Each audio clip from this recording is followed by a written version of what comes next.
I resisted Frank Miller's work for a long time because I thought the drawing was so abstract and crude. I thought, what in the world are people responding to about this, especially The Dark Knight Returns? I just thought, I do not understand. And I slowly started buying the issues of Daredevil, back issues that I could afford, and thinking, this drawing is borderline kind of terrible, but why do I love it so much?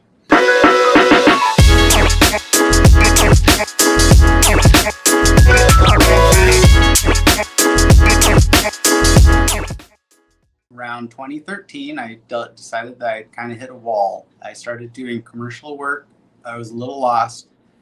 But I decided also to read. I knew how to tell a story. That was fine. But I was like, I got to get a handle on this pretty picture part of things. So I decided to literally almost burn everything to the ground and start over again and retrain myself how to draw. In order to practice, I started drawing superheroes because it's almost like I rediscovered my love of superheroes. I thought, I never am at a point where I don't know what to draw. If nothing else, I can always draw Batman over and over and over again. He never stops being fun. There is a reason why he's so fun and so popular. He's a great silhouette. He's endlessly interpretable.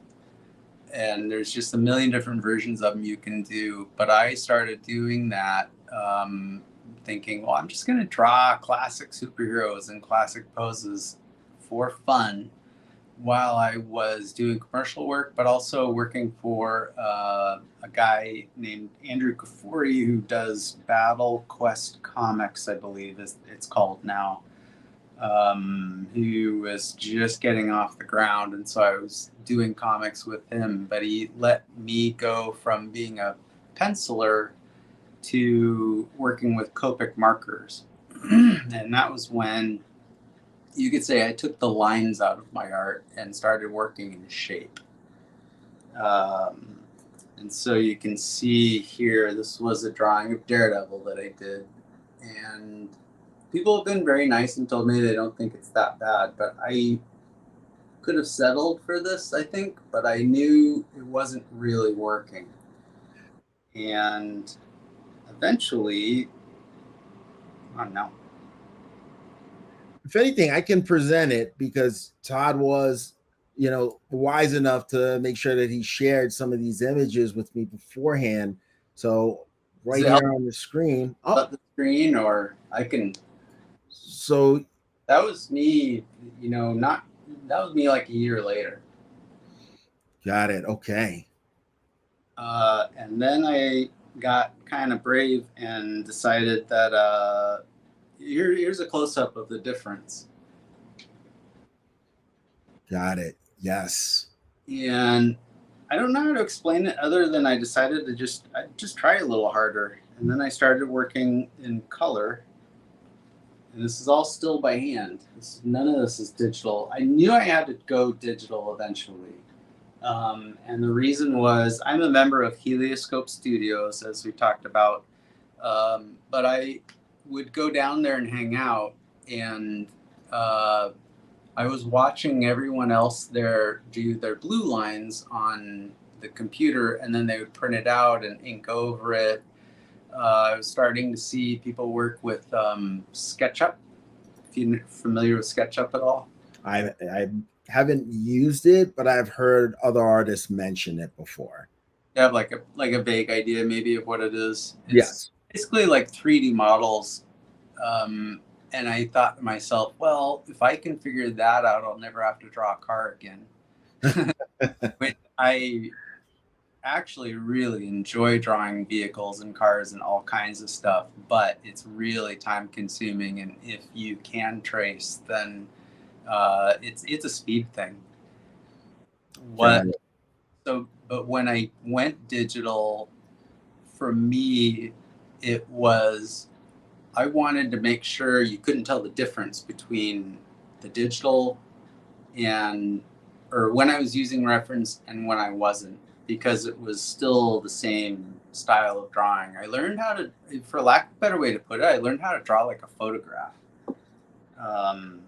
And so I had no intention of doing anything other than learning how to do the blue line stuff and a little bit of SketchUp like everybody else. And then I fell in love with digital, and I used the program Procreate. Procreate, very Yeah. familiar with that. Big part of most artists' process these days. I don't know how it's not a part of anybody's process. That just blows me away because it's so great. And it took a while for me to really get comfortable with it, but I can tell you. You want a really fast demo? Oh, yeah. So here's a big part of the key for digital for me is I really like sharp shapes. In other words, I spent a lot of time looking for my ruler when I would draw. And when I started working in Procreate, my one complaint was, where's the ruler? Where's the straight edge? And I think maybe this feature didn't happen until a little while after that. But I spent a lot of time thinking, if only I had a button I could push that would make this happen. If only I had a button I could push that would make that happen. So when I did go digital, it was almost like getting shot out of a cannon. And this is what I realized was you do that, but then you hold, sorry, I'm left-handed, but if you hold it, no worries. Perfect line. Got it. With, like, if I do a circle and hold it, well, okay, it's not cooperating right now. But technology does it to us all. They understand, but I see your point. Excellent. Okay, so you can get a perfect circle. Perfect shapes, and that's a lot of what goes into it, is me trying to make perfect edges, perfect shapes, contrasted with organic things, but it makes the lines look really beautiful, but in a still organic way. Like, I use brushes that are they're the chalk brushes, and they're usually a calligraphy edge of some sort. And I think that is because I'm left-handed, that works for me, is my guess. I'm a huge fan of Alex Toth, who has a very calligraphic line. Yes. So for me, I think I couldn't hold the pen or brush at the right angle to get those beautiful lines some other people could get. But with this, I was finally able to achieve that. Here's the other thing, is that I had been drawing with lines previously. And what I started doing was watching a lot of Samurai Jack and becoming fascinated by shape. So I took the lines out and just used shapes, including a great rule of thumb for how to learn color: stop using black. You have to use, if you want to do something dark, you have to go with blue. Something with light, you go with yellow, and something, red is in the middle, because those are basically the only three actual colors. Everything else is a combination of those colors and black or white added to them. And it's kind of that simple. And I literally use, this is the tool. This circle tool is, I just use that. I use palettes, but like, I'm constantly adjusting things. So it's very intuitive for me. But I've gradually started reintroducing black into the color palette, but it forces you to think in a sense, because it's black is, it can be like a crutch almost with the drawing. So it's like, if I could describe it, I would say you start out with the lightest color and gradually layer on to the darker and darker and darker colors, and then put white on top for highlights. And that would be my work in a nutshell. I'll say what you're describing now, it does remind me of what we were talking about backstage when it comes to limitations, and how sometimes removing tools from the toolkit or purposefully limiting the available palette with those limits comes creativity. You know, you're trying to find ways to get a certain look, or you know, get shapes or particular you know, parts of the drawing to pop without going to the traditional, you know, use of white or black. How can I do that? It made you think more about the available new technology, which you were trying to use to reinvent yourself as an artist. And it just got you creative, and it's reflected in the work that you were able to produce. Well, the other thing that happened was I was able to have a conversation and show my work to Michael Golden, if you know who that is. Yes, I do. I'm a Michael Golden fanatic. I mean, I could go on about him for, that was something Jason Pearson and I really bonded over, is we both loved Michael Golden.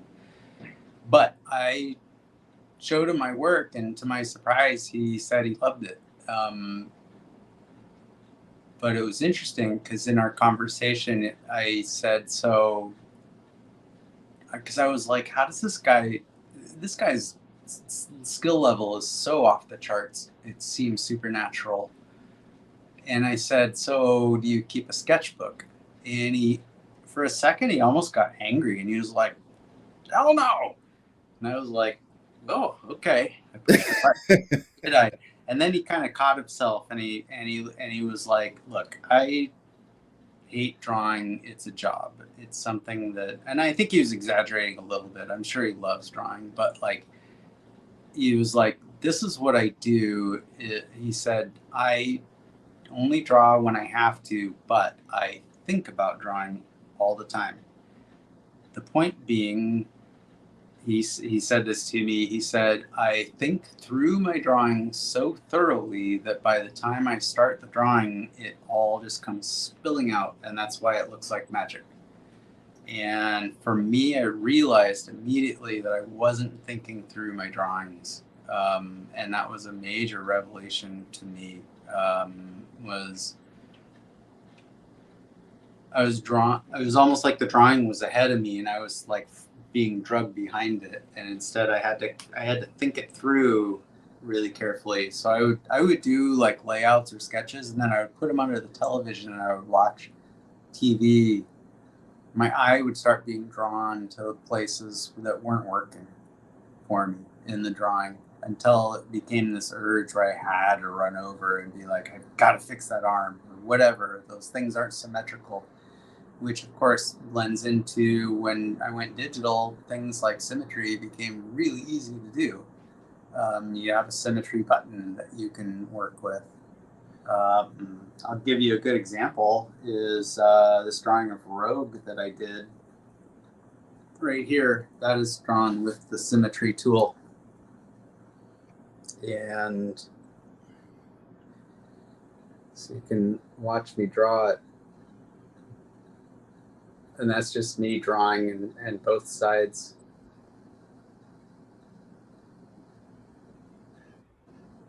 Oh, wow. Okay. Am I going the wrong way? Whoops. But I can see how quickly, yeah, that's what's grabbing my attention. Yeah. All my drawings have those. So it's been fun, because if you want to reverse engineer your drawing process, I just go back. I literally will watch the videos and be like, wait, how did I do that again? You know, like I'll show you an example is I just did this piece for Big Bag Comics, which was someone I wasn't real familiar with. But if you'll notice, this lady, Sheena, she has metallic arms and legs, and you can see her hand here and the thigh. It's mostly covered up by her costume. But I was like, I had done a Colossus drawing where you know, that's all Colossus is. And I went back. And as a matter of fact, Todd, because can you see right now? Oh, well, I was going to say, I'll present it up here. Okay. So just to go through some of the photos that you sent over. Yeah. And for those of you who are kind of taken aback by what you're seeing. I think a big part of what makes Todd stand out, it is that stop motion influence, which I clearly see here, and Right. how he reinvented his process. When he decided that he was going to make the shift to digital. I spent a lot of time working in animation and beyond, thinking that I would be, when I was working on the PJs, I remember thinking to myself, what would a stop action Rankin Bass Spider-Man look like? And I just had this vision in my head of, and not in a cartoony way, in a more, like, to me, that right there is a stop action Colossus. I see it. I He's clearly see it. Realistic about that guy. But very cool. I mean, just again, in comparison to a lot of what's out there, this immediately grabs my attention, and I do think that the stop motion experience is part of the secret sauce here that makes you really kind of a unique artist and an artist to watch. Thank you. A big key in retrospect, I think, is that stop action made me pay attention to lighting. So I don't draw lines. I light objects.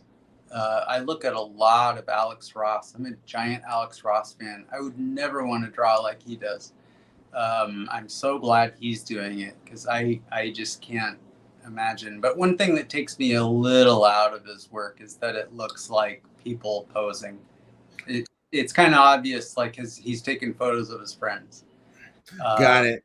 And I don't want to knock the guy. I've learned such an enormous amount looking at his work, reading his interviews. He brings so much to the character designs that he does, whether I agree with them or not. And it's one of those fun disagreements where it's like, oh, that's not how I would do it. Right. It's so well thought through. Like, we're so blessed that a guy like that is working in comics, and there's lots of people out there who are doing great work. But that's one thing he and I would think in terms of how he lights things, but not the, I don't want it to look like, there is a little element of like Electric Company Spider-Man in it. That's not the right way to put it, but. But I kind of, it's funny. For a second there, you say that, and I was like, wait, what? But I kind of know what you're talking about. So there's something there that connects with me. Sometimes some of it works and some of it doesn't, but for me. But it's so well done at the same time, and he's such a great storyteller, and I just like his talent is so off the charts. He's definitely part of the comics canon, if you will, at this point. Nobody would dispute that he's one of the most influential artists in comics of the last 30 years. Absolutely. I definitely think, though, that when you're talking about what you're bringing to the table and how your work stands out, you can see the contrast with Frost in terms of lighting in particular. And with you're not afraid to let the digital aspects of the process shine through. I mean, you were actually drawing for us, for God's sake, a few moments ago. You're very comfortable with how the technology has aided you, because you do have that solid foundation in traditional art. I think for a lot of artists who maybe don't have that, they want to kind of obscure a bit how they're doing certain things, and they may be a bit evasive when it comes to the process. You're very, very transparent, and it's because you know that you can do this the way things were done 30 years ago, but here's how the technology has allowed you to reinvent yourself and create pieces like this, which, again, in a sea of talented folks, this catches my attention when I'm scrolling through countless comic accounts on IG. That's great. Wow. So, this is why when I got in touch with you, I was like, yeah, we got to get Todd here, because I do think that this is something that more fans need to see. Yeah, well, I think it's about to happen on a number of different levels. I think that Chris Gore will be.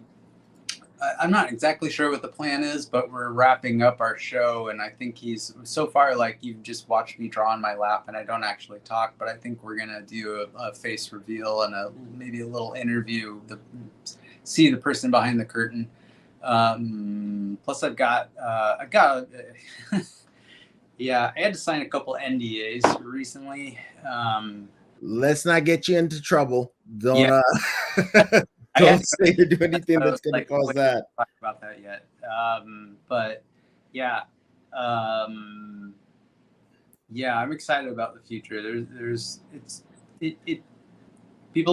People don't really seem to know I exist yet. I've always gotten work, but I've never made I'm shocked that people are noticing me finally, so like, as you were saying, the fact that I caught your attention is amazing, because I was pretty down on my work when I was younger, and I didn't want people to see it in a sense. I wanted to work, but I wasn't proud of it. And, I wasn't ashamed. I was like, this isn't very good. And I didn't know what to do about it. So the fact that I'm doing art that is what I intended and worked really hard for it is very satisfying. And it's interesting because I've always looked back on the artists who I've always really loved, or the artists who've improved, had shown some sort of growth, if that makes sense. David Mazzucchelli is a really good example. I don't know if you followed much about his work. Are you familiar? You're familiar with him, right? Yeah, I'm familiar with him. I wouldn't present myself, though, as somebody who can discuss what he does in great detail, but I am familiar with his work. Well, so he started out, I'm always amazed by these people that are doing amazing work at 22. It's like, I just don't understand how that's possible. I mean, Frank Miller writing and drawing Right. 22. It's like, how is he doing that? He was 29 when he did The Dark Knight Returns. It's crazy. But Mazzucchelli started out penciling, and he really probably wouldn't have necessarily stood out. But in the span of about 15 issues, he was really paying attention to how his work was being printed and learning from it and learning to ink himself. And you watch this issue by issue Daredevil transformation. I don't know if a lot of people know this, but supposedly they were about to cancel Daredevil again when he was on it. But among other things, Frank Miller took notice and came back to the book specifically because he had another story to tell, and wanted to work with David because he was that good. And he went, and afterwards they did and went year one, Batman. But then David moved on and became, he started working for the New Yorker, started painting. His work veered off on a totally different direction. He was doing much more fine art, alternative underground comics. Everyone was pretty shocked. Right. He could have very easily made a comfortable living drawing the X-Men, which I believe he was offered after that, and he said no, and that's crazy to me. But the point being, he didn't want to stop the trajectory that he was on, and he needed to let probably his career take him wherever it was that was leading him. And I've always admired that, even though I do wish he'd drawn the X-Men, or that's a great what if right now. Yeah, I know. What would have happened if he had ended up on the X-Men? Yeah. And I also throw Frank Miller in there as probably my biggest influence as a cartoonist. And the reason I want to mention him is for a variety. I would kill to do Daredevil with him. But one of the great things that really got my wheels turning as a kid was discovering Frank Miller, which is like its own separate video for me. But I resisted Frank Miller's work for a long time because I thought the drawing was so abstract and crude. I thought, what in the world are people responding to about this, especially The Dark Knight Returns? I just thought, I do not understand. And I slowly started buying the issues of Daredevil, back issues that I could afford, and thinking, this drawing is borderline kind of terrible, but why do I love it so much? And that became a great artistic fodder for my brain of like, what is going on here? Why am I? And it was like, every time I went back to the comic book store to get another issue, it became almost more and more urgent. And then I would look down and at that Dark Knight Returns book and think, what? But I would think about it. It was like that episode, that movie. It always makes me think of the movie Pee-wee's Big Adventure. Remember where it's the fire at the pet store? Yeah. He keeps looking at the snakes and he's like, oh, I gotta get the rabbits.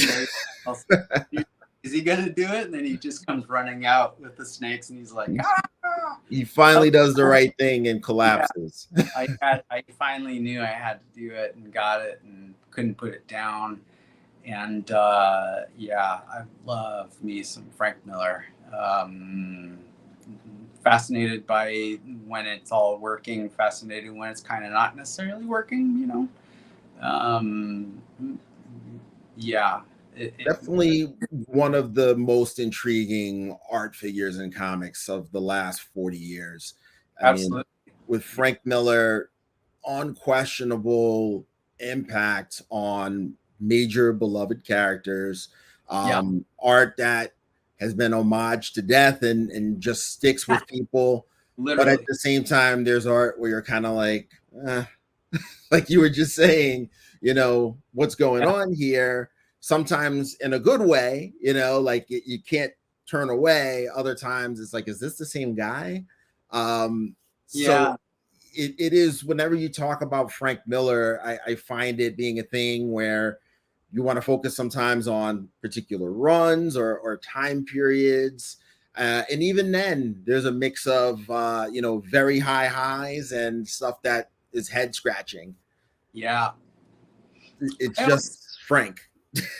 A lot of my reverse engineering, you know, process, something I enjoy doing, going back and trying to figure out the mechanics of something, started with Frank Miller, where I was thinking, what is he thinking? What are his influences? I would squarely say I don't know how long it would have took me to see Scorsese films if I hadn't heard Frank Miller talk about Scorsese a bunch, or how Scorsese was an influence on his work. And Kurosawa, the Japanese cartoonist that he championed in Mobius, he brought a lot of attention to different people. But I also wondered about the influences that he wasn't speaking about, and I do believe that there's that as well.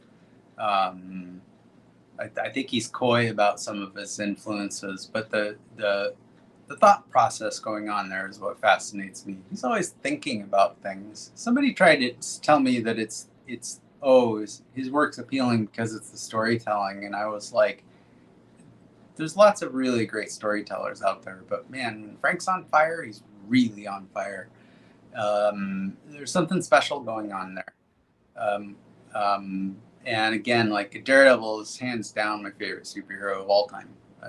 I mean, I love Batman, or like everybody else, but for me, it's Daredevil.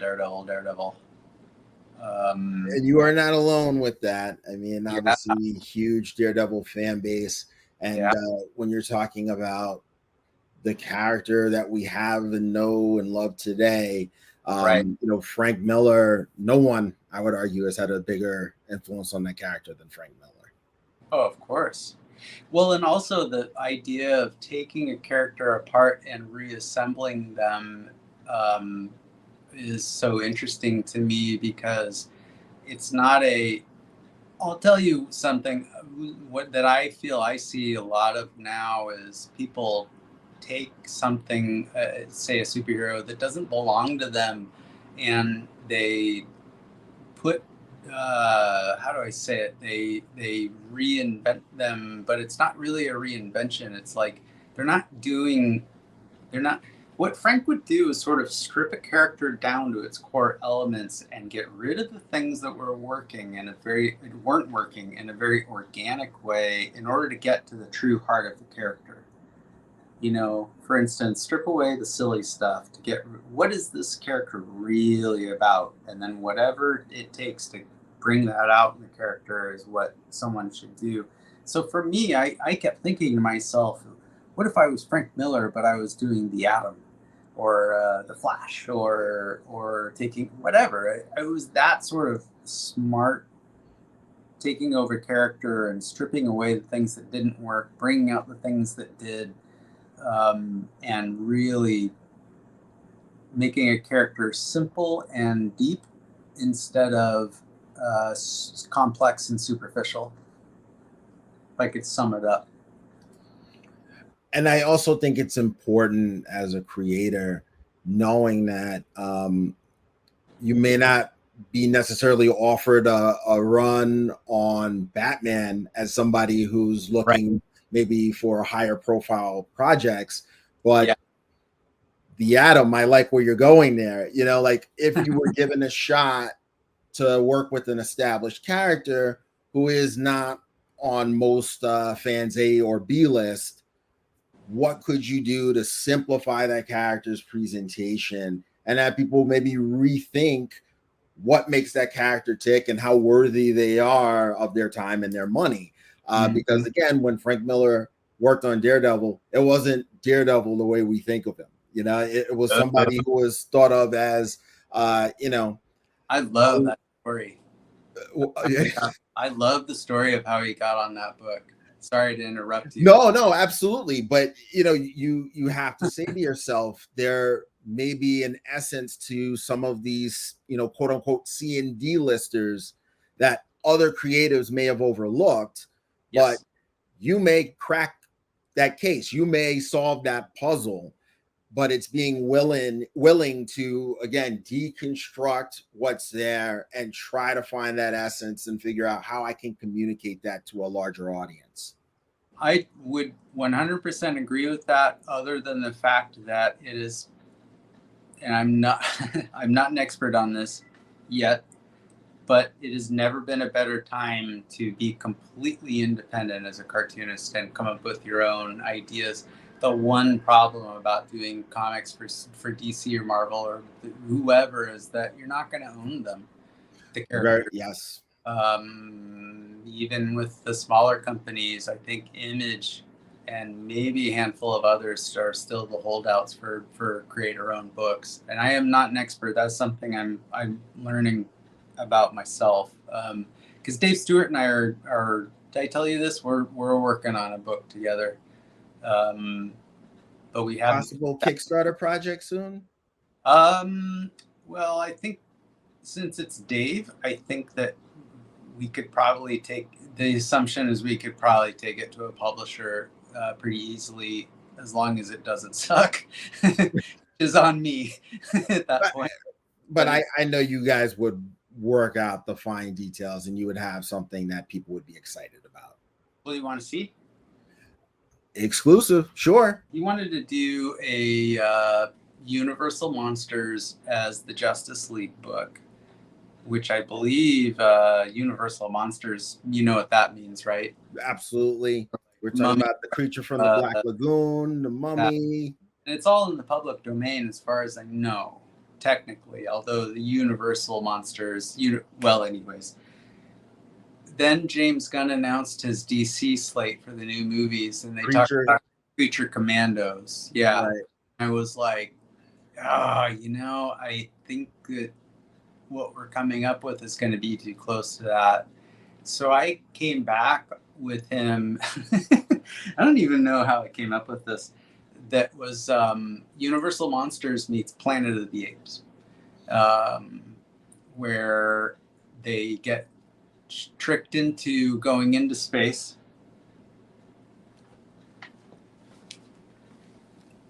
So this is my Alex Ross tribute, because he would always do these origins of the books and the characters. So I literally was like, okay, I'm going to do an Alex Ross origin. So that's Frankenstein, the Wolfman, the Mummy, and Dracula. getting in a rocket ship because a mad scientist who hates them tricked them into thinking that was a good idea. They crash land on a planet that, as far as they can tell, is populated by nothing but capuchin monkeys in top hats. Uh, And they all think that they're superheroes, and they become the Justice League of the Capuchin Monkey Planet in space. And the the mad scientist is like, oh, what? So he has a monster cannon that he shoots like kaiju at the planet. So they basically have to fight giant monsters, and yeah, Dave and I speak a special language together that we. It's hard to explain unless you've known somebody for a super long time. We'll text each other just a bunch of gibberish sometimes. In fact, that's a lot of what we do is talk gibberish. You know, my goal was to take his idea, you know, bounce ideas back and forth off each other, but also, like, again, this is, I guess, where the gag cartoonist in me kicks in, where I was like, I want to make Dave laugh. I want him to think this is funny. And yeah, so the name of the book is called We Are Super Dracula. okay, yeah. I just listen, thought that was funny.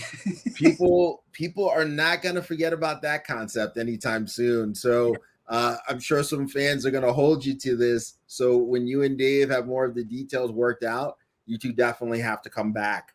A couple of other things here before I let you go. Okay. Number one, when it comes to art, and I know that you haven't worked everything out now that people have seen some of what you produced now that you reinvented yourself.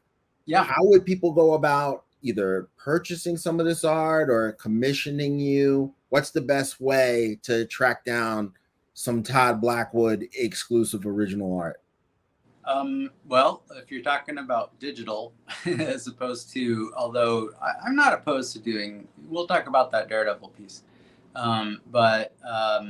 So I am ramping up with doing conventions. I will be a guest at Rose City Comic Con in September here in Portland, Oregon, where I live.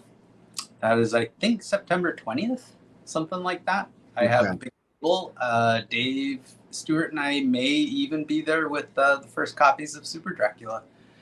That was the plan, but I've had a lot going on. But I sell prints at shows. I've also got my table for Emerald City Comic Con after that in Seattle. But I am probably going to make the switch from doing prints to doing sketchbooks, and both selling those at shows and online.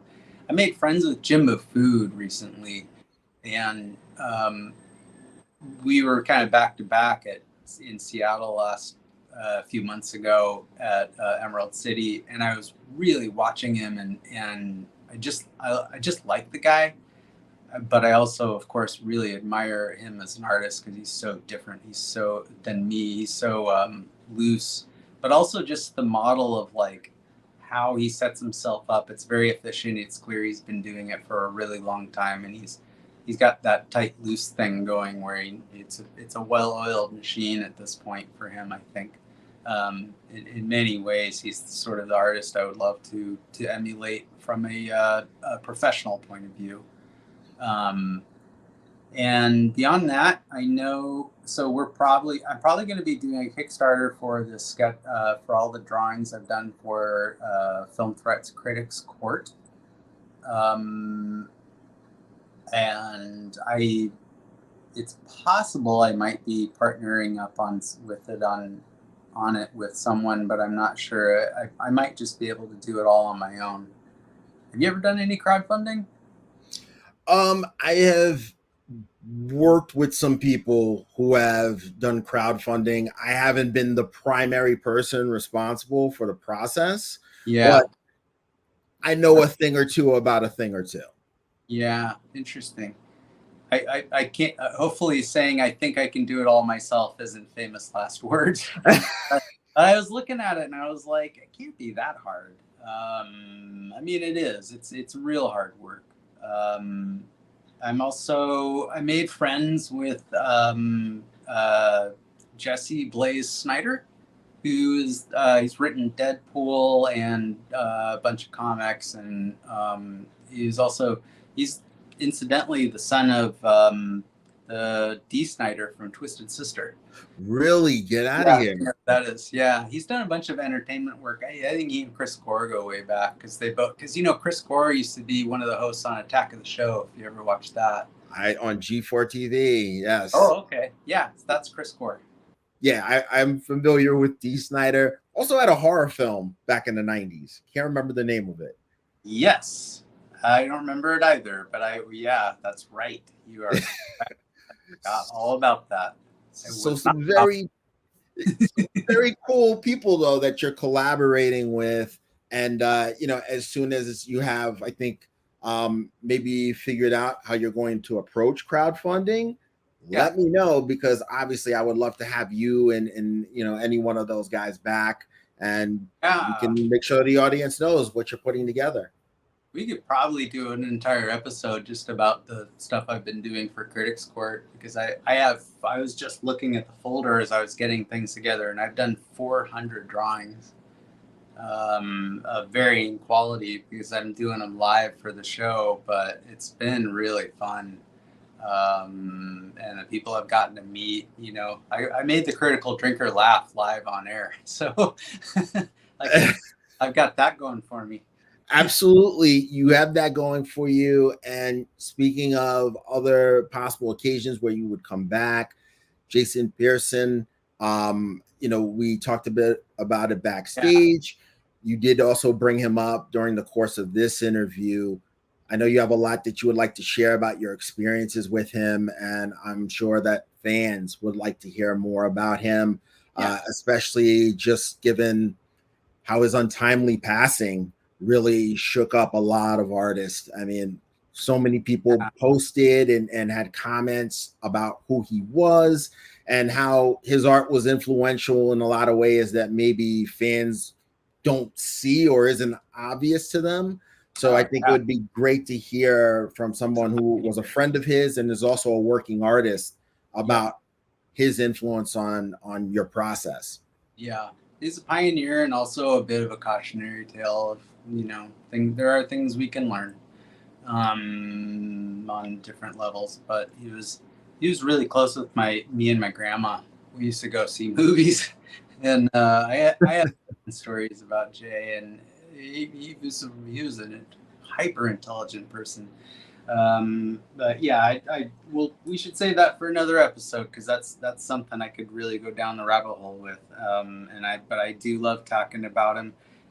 Maybe I'll pin it to my Instagram again, but I did a post about my time with Jay with some photos of all of us in like Tijuana. I was like, oh, I forgot about that one.